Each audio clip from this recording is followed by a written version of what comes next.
السلام علیکم۔ کیا کراچی میں بھی کوئی سیلاب آ رہا ہے؟ سوشل میڈیا پر کراچی ڈوبنے کا خطرہ ہے کہ خبریں وائرل، اصل حقیقت بے نقاب ہو گئی۔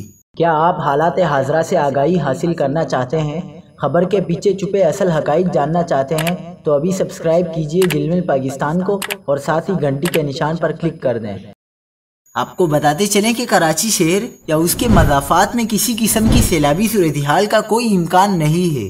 دریائے سندھ سے گزرنے والے پانی کا کراچی سے کوئی لینا دینا نہیں ہوتا۔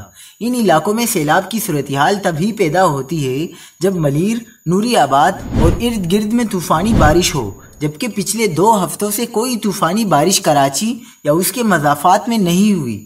سعدی ٹاؤن میں آخری بار بڑے درجے کا سیلاب 2013 میں آیا تھا اور یہ اب تک نیوز کی ویڈیو کئی سال پرانی ہے۔